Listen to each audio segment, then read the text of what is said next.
सुप्रभात सम्मानित अभिभावकों और प्यारे बच्चों, साथ ही साथ मेरे आदरणीय विद्वान शिक्षक गुरुजनों को मेरा सादर नमस्कार। मैं दिवाकर हालदार, सहायक अध्यापक LT हिंदी, राजकीय उच्चतर माध्यमिक विद्यालय सिंगदा, ब्लॉक बाराकोट, जनपद चंपावत से। आज हम कक्षा 10 विषय हिंदी में लेकर उपस्थित हुए हैं आप सभी के समक्ष राम लक्ष्मण परशुराम संवाद, जिसके रचयिता हैं गोस्वामी तुलसीदास जी।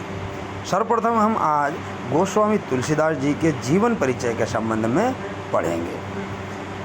गोस्वामी तुलसीदास जी राम काव्य के श्रेष्ठ कवि हैं। भक्ति काल के राम भक्ति शाखा के श्रेष्ठ कवि में यदि किसी की गिनती होती है तो वो गोस्वामी तुलसीदास जी की होती है। वाल्मीकि रामायण के बाद श्रेष्ठ राम भगवान के विषय में यदि कोई व्यक्ति जिन्होंने इनकी रचनाओं को प्रस्तुत किया है या राम जी के विषय में बताया है तो वो एकमात्र गोस्वामी तुलसीदास है, जिन्होंने श्रेष्ठ रामचरितमानस लिखी है, महाकाव्य है जो। ऐसे महान तुलसीदास जी का जन्म उत्तर प्रदेश के बांदा जिले के राजापुर गांव में सन 1532 ईस्वी में हुआ था। कुछ विद्वान उनका जन्म स्थान सोरो जिला एटा भी मानते हैं, जो उत्तर प्रदेश में ही है। तुलसी का बचपन बहुत संघर्षपूर्ण था। जीवन के प्रारंभिक वर्षों में ही माता पिता से उनका बिछोह हो गया। कहा जाता है कि गुरु कृपा से उन्हें राम भक्ति का मार्ग मिला। वे मानव मूल्यों के उपासक कवि थे। राम भक्ति परंपरा में तुलसी अतुलनीय है। रामचरितमानस कवि की अनन्य राम भक्ति और उनके सृजनात्मक कौशल का मनोरम उदाहरण है। उनके राम मानवीय मर्यादा और आदर्शों के प्रतीक हैं, जिनके माध्यम से तुलसी ने नीति, स्नेह, शील, विनय, त्याग जैसे उदात्त आदर्शों को प्रतिष्ठित किया। रामचरितमानस उत्तरी भारत की जनता के बीच बहुत लोकप्रिय है।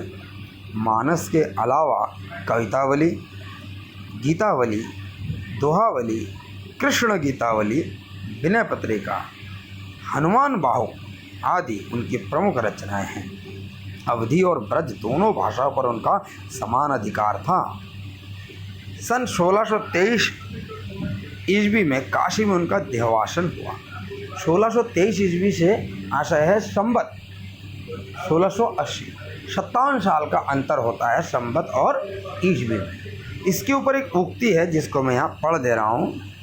कहते हैं कि संवत 1680 गंग के तीर, संवत 1680 गंग के तीर, श्रावण शुक्ला सप्तमी तुलसी तज्जो शरीर। इस रूप में हमें यह प्राप्त होता है कि श्रावण महीने के शुक्ल पक्ष के सप्तमी तिथि को संवत 1680 अर्थात 1623 ईस्वी में उनकी मृत्यु हुई थी। तुलसीदास जी ने रामचरितमानस की रचना अवधी में और विनय पत्रिका तथा कवितावली की रचना ब्रजभाषा में की। उस समय प्रचलित सभी काव्य रूपों को तुलसी की रचनाओं में देखा जा सकता है। रामचरितमानस का मुख्य छंद चौपाई है तथा बीच बीच में दोहे, सोरठे, हरिगीतिका तथा अन्य छंद पिरोए गए हैं। विनय पत्रिका की रचना गेय पदों में हुई है।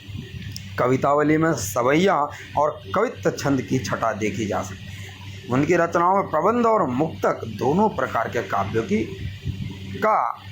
का उत्कृष्ट रूप है।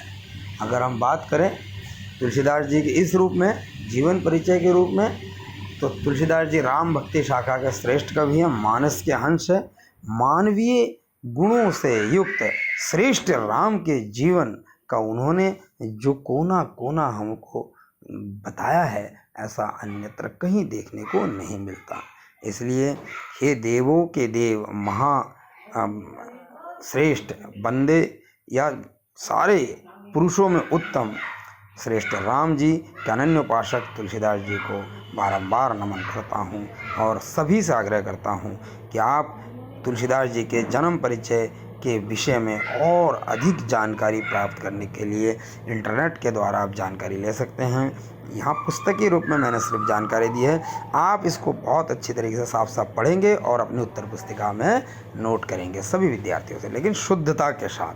बहुत बहुत धन्यवाद। आपका दिन शुभ हो।